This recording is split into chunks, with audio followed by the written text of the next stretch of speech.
parsha in the Torah with more different themes than any other in the Torah. There's so much in Beha'alotcha, and therefore obviously we can't cover everything. I'm going to focus on mainly from Perek Yud Aleph to the end. So I'm going to really focus on the beginning of where things really start to go wrong, in the sense of all the trials and tribulations that Klal Yisrael effectively cause or undergo, and that begins with Perek Yud Aleph Posuk Aleph, where we begin with the Misonanim.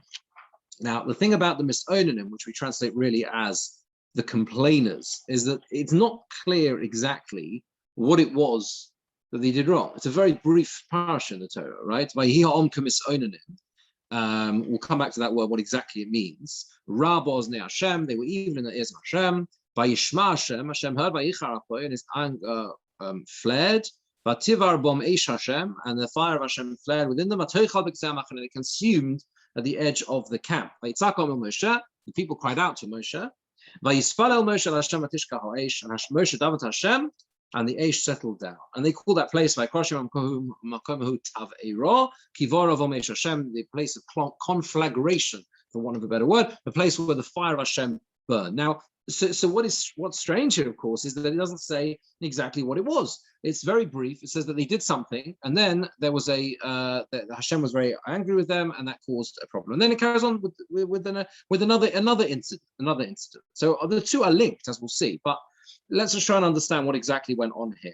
Now, the Ibn Ezra, very brief Ibn Ezra. If you're following him across Gedolos, you'll be able to see we're going to do quite a few of the Rishonim on we're going to see tonight. So the Ibn Ezra says that Misonanim is Megizras Oven.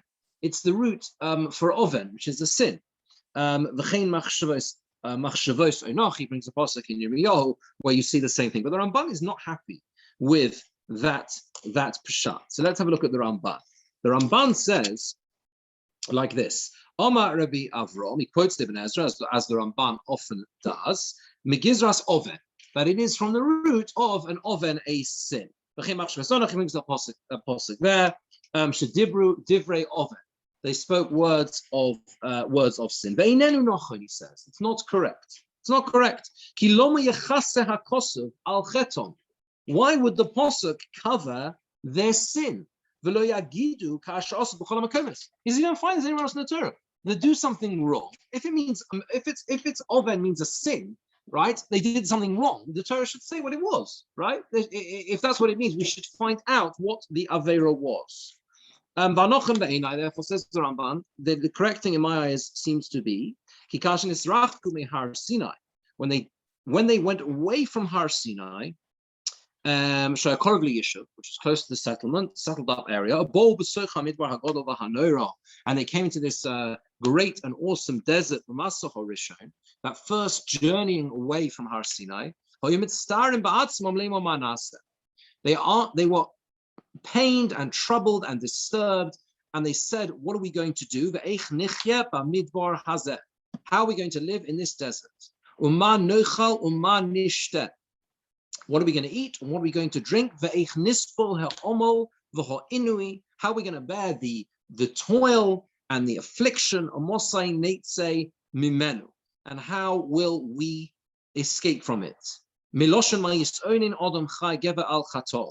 How can a person, a living person, supposed to get grown a man over his sins? So he says, the word misonein, according to the Ramban, it doesn't come from the root oven, meaning a sin. It means someone who groans, someone who complains, someone who is unhappy with their lot. For example, he brings the pasuk where you see the same word, when Rachel dies in childbirth, she calls Binyamin Ben Oni, son of my affliction, right? Ben Sa'ari. Okay, it brings another pasuk then in Yeshayahu as well. So therefore, when the Torah, according to Ramban, right, says that they were troubled and they were bothered, that is the sin. That was the chait. The chait was that they're moving away from Har Sinai, There's the first time they've journeyed. The Psukim just before describe the great moment when they journey forward. Yeah, Vayibin Sir Ha'ara, and they move forward, and it's now the time. And immediately they fall into this complaining and worry and they're troubled. And what was the issue? Continues the Ramban. It says like misonanim, because they spoke in the bitterness of their souls, as those who are pained do. And it was even in the eyes of Hashem, they should have had a measure of trust. Hashem had given them so much until this point, looked after them, given them everything they need. They should have continued to trust in him with that sense of simcha and goodness of heart. They were complaining and they were saying, what's going to be? We're worried, how are we going to have food and everything else? And therefore he says, that's why when we come on to the second Avera, which is the Kivra, what is known as Kivros Hatava, which is the main focus of this whole Parsha, when they desired food and they complained about the mod, we'll come on to that in a minute, it says that they also went again and sinned. Okay, that the first complaint was about what they were lacking in the desert, and they continued to do the same thing, and they didn't learn from the lesson of what had transpired before when the Aish, the fire, came out and they received this punishment. So what you have here, according to the Ramban, is a situation which is very surprising. It's very difficult to understand, right? They've just been received everything. Everything's set up, the Mishkan, they're journeying. It's the first time they're moving, and all of a sudden, immediately, we have nothing. We have no food. What's going to happen? There is this moral panic. There is this discomfort. That's why I call this the danger of discomfort, right? There's this discomfort, there's this uncomfortability in the camp, and it has a really, really disastrous consequences, right? The Rabbeinu Bachai, not in the Mikras, Rabbeinu Bachai says, what is the kamis oinanim? By hi ha'om kamis. Should have said by hi ha'om misoinanim. The people were complaining, right? What is the kamis oinanim? Like complainers. So he says the following words: they were like they didn't speak it out properly. If they mumbled, they didn't explain it clearly. Because they were scared of Moshe. So that he shouldn't hear what they were saying. It's fascinating. It's almost like they self-consciously realized this is crazy. This is ridiculous. Like, what are we complaining about at this point in time? So they sort of mumbled their complaints because they didn't really want Moshe Rabbeinu to hear. And as we'll see, a major theme of this whole second half of Beha'alotcha is the difference in approach between Moshe Rabbeinu and the people. You see this clear difference in approach, as we'll see. So that's the first parsha, the misonanim, and then you move on to the way the Torah phrases it, v'hosaf suf asher b'kirboi his avu ta'avo, right? They had this desire. Who are the osaf suf? Says Rashi. The osaf suf are the mixed multitude, the era of Rav, the people who gathered together and accompanied them out of Mitzrayim. Okay, and they have this type of this desire. And then vayoshuvu vayivku gam bnei Yisrael on Pasuk Dalet, and the bnei Yisrael also. They themselves also join together and they weep as well. Vayoshuvu is gam bnei Yisrael, right? The bnei Yisrael also they do the same thing. They themselves also literally sit down and weep. Vayivku, or it means they weep as well. Gam bnei Yisrael, also the bnei Yisrael, and they say vayomer mi achelinu basar, who will feed us meat? Says the Kli Yakar on this. Pasuk, the Kli Yakar says that everything is joined together. The Kli Yakar on Pasuk Dalet, he says, "V'kach pirushim ki bnei Yisrael yodu ha'emes." They saw the truth. Shebora b'chom eish Hashem al tzato einish lo b'mikra. They clearly had seen from the previous episode, right, that the fire had burned. It wasn't by chance. Something had really happened. Al came posku mitzlunosam. So the bnei Yisrael gave up. They said, okay, look, it's clearly not right to complain. We've been punished in this way. Aval ha'er of Rav, but those who accompanied them from Mitzrayim, the Egyptians, the mixed multitude, the people who joined together, causing problems, Asher Makora min ha'Mitzrayim, shtufi zimo, they were steeped in immorality from Mitzrayim, lo lochu musa. They didn't take the lesson. They didn't get the lesson of the fire. They had all these bad thoughts inside them. And now, because of what had transpired before the first episode, they now are empowered, that's the Erev Rav, to actually bring forth their innermost complaints and all those things that have been stirring inside them. This group of them, Erev Rav, it had been stirring inside them the whole time, and they are now emboldened to actually speak their minds. And he says that's the V'asaf Suf Hashem Etchila B'Kerev Libos Avu Ta'avot. And he says what it means is they originally had this desire for food, for meat, all these other things to say they weren't happy with the mon and everything else. They took that taiva that was inside, that desire inside their hearts, by Yoshuvu, Hainu L'Surom. He says it means they returned to their bad ways, and they took out their complaint to the outside, and they wept. And Vayivku Gam B'nai Yisrael. What does it mean that also the B'nai Yisrael, the Erev Rav, led the way? They were the ones who created the problem. They started it off, and everyone else followed them as well. And that says the Kliyokar is what is going on here. So in other words, we have to understand this, I think, in stages. The first stage is that idea of they have this sense of discomfort, of worry, what's going to be now that we're moving forward. Are we actually going to have any food anymore and everything else? The next stage of discord is that the people who already have a problem, hang-ups in their head about the situation they're in, they don't feel entirely part of the Bnei Yisrael anyway, the Erev Rav will accompany them. They now suddenly feel like this, they're emboldened to now actually speak their minds, okay? And then they in turn lead others astray. By a shuvu way of Kugam Bnei Yisrael, they now see, hold on a second, well, let's complain as well, like them. So one thing leads to another very, very quickly. And it's really quite frightening how this happens. Rashi says, if you look at Yud Aleph, again, Yud Aleph Pasuk, Rashi expresses this actually on the Misonanim. Rashi on Pasuk Aleph, he says, "Ei Misonanim elaloshim alilo, mevakshim alilo heach lifresh me'achrei hamokum." Alilo is like a pretext. They're looking for an excuse, looking for a way in order to bring their complaints to the forefront.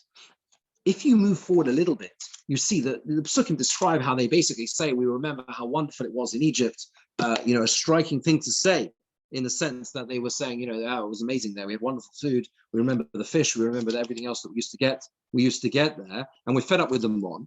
And then, Pasuk Yud, Vayishma Moshe es ha'om. Moshe heard the people. What does it say? It says, Bochel mishpachosav. They were weeping according to their families. Each one according to the entrance of his tent. And Hashem became very angry over Moshe, and it was bad in the eyes of Moshe. Says Rashi, what does it mean? Weeping according to their families. Rashi says, the simple explanation is they gathered together in families to weep. The far same Turamuson Begolui, to actually, there were groups, they gathered together in groups to sort of voice their complaints. But Chazal say in the Medrash and the Sifri, Lemishpachos, according to their families, al iske mishpachos, on matters of the family, al aroyos haneesaros nohem, that they were complaining, about all of the forbidden relationships, all of the aroyos. They were saying, this isn't right. What is it? Why are we being restricted in this way? Why are we being restricted in this way, right? Now, the thing is, if you think about it, what's very surprising is why should it be that they should do so now, right? Why should they all of a sudden now have this, sort of complain about the rules around forbidden relationships? Is that right? Firstly, it's been around for a while. These halachos, they're back in Acharemos and Kedoshim. It's not like it's just been introduced now, right? It's been a while whilst they've known about the fact that they're not able to live when there are certain restrictions on in terms of relationships. So why is it now they're suddenly crying out and saying it's not fair, we're being restricted in this way? So the Be'er Basodeh is one of the classic Meforshim on Rashi. he says that basically this happens because it's again it's the next step in this cycle of discontent. It's leiv ponui min hachochma, he says. When you have a heart that's empty of wisdom, when you're in a position where you're already moving away from the ideals of Har Sinai, you've opened the door towards all of those other things, like, actually, it was quite nice in Mitzrayim, and actually, we want me, and actually, all these, the complaints come out in that way. He calls it leiv ponui min hachochma, a heart which is empty of wisdom, which doesn't have that thinking, the thinking heart isn't there to reflect and to use time wisely and to use, to stay focused on the right goals in life. It's like automatically falls into this trend of therefore saying, oh, it's not fire while I'm restricted in so many ways. It's like the way we compare life. I think what to use this sort of the modern approach to it, it's like the way we say, life is like you're going on a downward escalator. That's what life is basically. You're like on a downward escalator, unless you go against it, unless you constantly try and walk up the escalator. The default position is to take you down the escalator. So because they stop in their growth and development as a nation, as a striving towards the ideals of Har Sinai, as happens through the whole Kibros Hatava, all these desires, everything else, and everything that goes wrong, automatically they start realizing, oh, well, actually, we quite like, we don't like any of the other stuff as well. We don't like the restrictions. We don't like being restricted in our rights, everything else. That's what's going on. Now, let's consider how Moshe Rabbeinu responds. Perek Yud Aleph, Pasuk Yud Aleph. After it says, Vayishma Moshe, and here's the people, Bochel Mishpachosav, Vayomer Moshe al Hashem. And Moshe says to Hashem, Loma harios alavdech, v'loma lemotzosichem einecha. Why have you done so much damage to me? And why have I not found favor in your eyes? Why have you put the burden of this people on me? Did I give birth to all of this people? Did I give birth to them? Horisi is really pregnancy, and it is the gestation and birth. That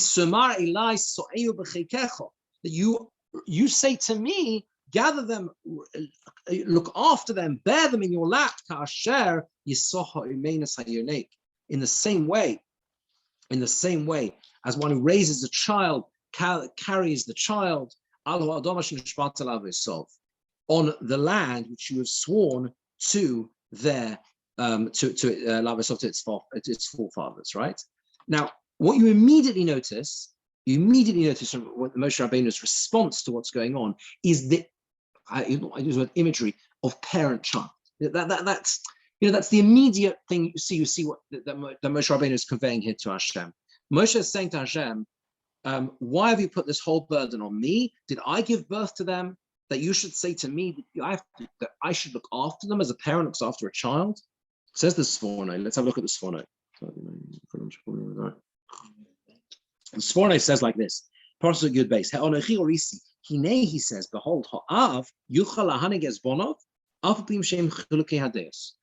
A parent has endless patience with their children. Doesn't really have endless patience. Parents don't have endless patience with children. But what it means is that they don't have endless patience, but they're able to bear pretty much anything. It's their child. It's your child. So even if there are difficult days and there are things you can't manage and cope with, ultimately it's your child. So you will go beyond, anything. And even if they disagree, and even if one child wants one thing and one child wants another, and they disagree with each other, what does the parent see the role?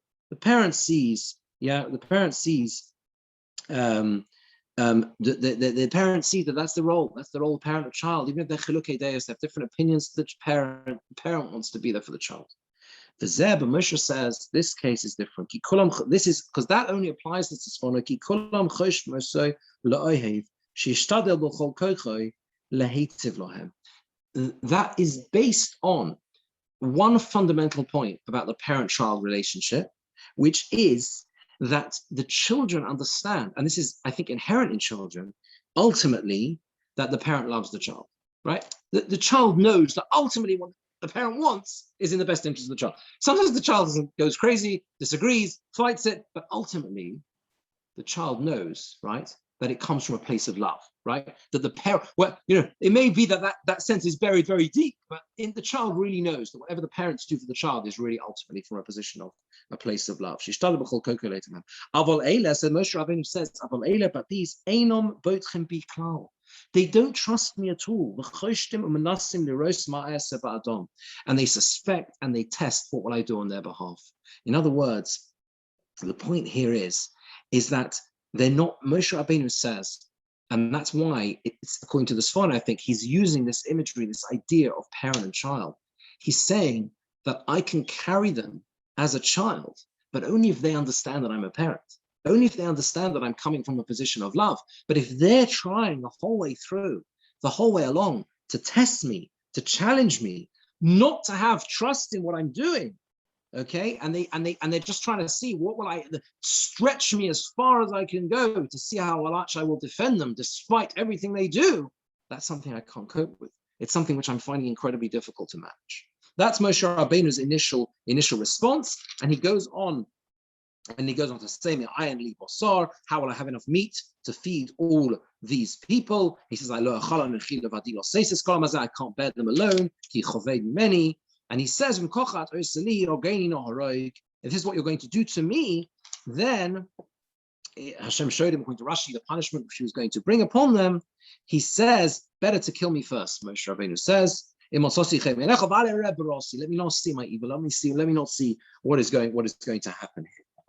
Interestingly, the Torah next brings the parsha, right, in Pasuk Zion, of Esfali Shivim Ish Meziknei Yisrael. Gather to me the 70 people of the elders of the Bnei Yisrael. Asher Kiheng Ziknei Ha'am B'Shotrov. Now, the simple way we understand this, the Mefarshim explain, is that it's a response. Rashi says, it's a straightforward response to Moshe Rabbeinu's first complaint. You said, I can't do it alone. So Hashem says, okay, let's have 70 elders. We'll have the 70s of Canaan, and they will support you, they will help you. But I think what you also see, if you link it to that Sephorah, is that the division of the people and the way the people themselves end up testing Moshe Rabbeinu, they don't have that sense that he is coming from a position as a parent. It necessitates almost a division of leadership and an extra level between them and him, because they are breaking that bond of parent-child. Does that make sense? There's the children are almost themselves breaking that bond, and therefore there's now an extra layer introduced, the Shivim Zakanim, the 70s Zakanim introduced to this point. But it doesn't stop there. You carry on. It says, Hashem then says, number one, there's now going to be the Shivim Zakanim, the 70 elders, and number two, let them be prepared, and they're going to get a lot of meat to eat. Hashem is going to give you meat, and you will eat. And it's not going to be just any meat. You're not going to eat just one day. It's going to be, you're going to have so much meat that it's going to come out your nose. There's nothing, you'll be so disused, you will despise the meat so much. That's what the Torah says. Now, Moshe says something very difficult to understand. Moshe Rabbeinu says in the next pasuk, there are 600,000 of them, and you're saying, I'm going to give them meat, and they're going to eat for a month of days. However much meat I give them, it doesn't make. There's not going to be enough for them. That's the simple translation of the pasuk. It's incredibly difficult to understand this. Says the Das Akanim. Others ask, of course, everyone asked this question. I think the Das Akanim is in some editions of the Parsha. It's probably the back. I think. How could Moshe Rabbeinu contemplate this? Moshe's response is astonishing. Hashem says, I'm going to give them so much meat, they're going to become sick of the meat. And what does Moshe Rabbeinu say? How can there possibly be enough meat for them? What are you doing? He's talking to Hashem, right? All powerful. There are no issues. Yes. So what does it mean? What does he say? Says the Das Akanim, the Rabbeinu Nissim explains that Moshe was saying there are 600,000 people.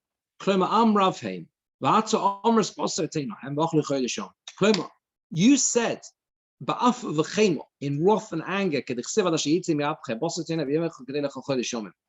He says, if the sheep and the cattle are shechted for them, koloma, that means to say, I know that you can do anything. The provision, of course you can. You can do anything. But what about what the people have to do? Is one person allowed on one day to collect enough meat? Are they able to collect, physically and able to collect enough meat for a whole month? Is that possible? You called the gayom, even if all they have to do is gather them in, they're not going to be able to do it. They are not going to be, there's not going to be enough manpower to gather it. Das Kenim is on a simple level, is simply explaining that Moshe Rabbeinu is not doubting, of course, Hashem's ability to provide that quantity of meat. He is saying, if you provide a month's worth of meat in one day, no one is going to be able to gather that in. But I think on a deeper level, what he is saying is that Moshe Rabbeinu is saying, Masha al ha'odom lasos ma'yeh, because of everything they've done, lacking the emunah, lacking the lack of emunah, and the demanding, right, the taiva itself, the demanding of meat, they have to go it alone. They're going to have to go it alone. Al masha ha'odom lasos. Until now, it's all provided for them. The money comes at the right amount. He's picking up on the point of they have to go it alone. And the fact that they have to go it alone, that's what's going to be so difficult. They're not going to be able to go it alone because they've relied so much. They're dependent on you, Hashem. And that's what I think the Das Kenim is saying here. That's what if you like, he's expressing here. This idea of this descent away from Emunah. And on the final point on that is I just want to contrast this. Just want to contrast this with Moshe Rabbeinu's, the description of Moshe Rabbeinu's own Emunah. If you look at Yud Beis Zion, Moshe Rabbeinu is described in the last parsha in the last parsha in the parsha, which is of course the incident of Miriam, with the Lashon Hara, everything else, right? What does it say? Moshe Rabbeinu is described in Pasuk Perek Yud Beis, Pasuk Zion, Lochein Avdi Moshe. It's not Moshe Rabbeinu. Moshe, my servant, is not like this. Yeah, Hashem is saying to them, Hashem b'moylo v'svadeh b'chalem, I speak to him in a vision, but Lochein Avdi Moshe b'chol beisi ne'emonhu. He is faithful, right? In all my house, he is the one who is the faithful one. Now, what does that mean? B'chol beisi ne'emon. What does ne'emon mean? Now, the Ibn Ezra learns that ne'emon is, and this is the simple explanation, he's like a ben bias. That's what it means. Ne'emon. He's trusted. In my household, Hashem says, right? In Shammai, right? Moshe Rabbeinu is a known face. He's someone who walks in, walks out, no one knows. Yeah, he's a ben bias. He's a member of the household. Okay. The Hamek Dover, though, has a beautiful, I think, a very, very deep shot here, which I think has so much depth and importance to it. Very short piece in Hamek Dover. He says, Hu yodea b'shem ha'mefurish. Moshe Rabbeinu knows the Shem ha'mefurish. He knows the explicit name of Hashem. Shebo nivru shamayim v'oretz, with which the heaven and earth were created. Ach be'emunas levovoi. But with the faith of his heart, eino osem mu'uma. He does nothing. He holds back. And then he says this, V'lo shayach loiman ne'emon, elo al mi sheyesh biyodo lasos ve'eino osem. You know what the definition he says of a ne'emon is? Someone who's faithful? Someone who is able to act and doesn't. Someone who has the ability to do something and holds back. That's the definition of someone who's faithful. He says the definition of trust is holding back, is waiting. What does he mean? I think he means when things are tough, a person who trusts and has real faith understands that it takes time, understands that there's no immediacy, there's no immediate solution, right? And therefore the contrast, if that, according to Hamek Dover, the Netziv, the contrast between the way Moshe Rabbeinu is described and the people are described. Yeah, if you go back to how we started with the misonanim, the complainers, and the desire and everything else, where does it all start from? The first moment they journey away from Har Sinai, what's going to be? Food, drink. That's the crisis. The crisis is they don't have the patience to say, hold on a second. Surely Hashem is going to look after us. He's left us this whole way along, we should have the patience. Things will work out. Things will work out. Moshe Rabbeinu is described as b'chol beisi ne'emon, the absolute opposite of the contrast with complaints and discord, the impatience demonstrated over Bnei Yisrael. The definition of a ne'emon, of someone who is faithful, is mishiyesh biyodo lasos ve'ena osa. He could pronounce the Shem Hashem and do all sorts of things all the time, but he doesn't, because he knows that there is a time and a place. There is a need to stay faithful and trustworthy, and not necessarily act immediately in whichever way he wants. He is someone who knows deep secrets. The Chizkuni says a similar thing. He knows deep secrets, yet doesn't reveal them. Because a person who is faithful in his ne'eman stays the course and understands there is a time and place for everything. And that's where, if the people had seen that message and they had understood that even though they had a technically a legitimate claim, what's going to be, where are we going to eat? But if they had held on, if they had held the faith, as you say, right? If we had held the faith, if they had remained ne'eman, then they would have waited and seen that everything would have worked out. Sure, a very good chance. Okay. Yeah. Thank you. Okay. Thank you. Good night. Pleasure. Okay. Have a good evening. Good Shabbos.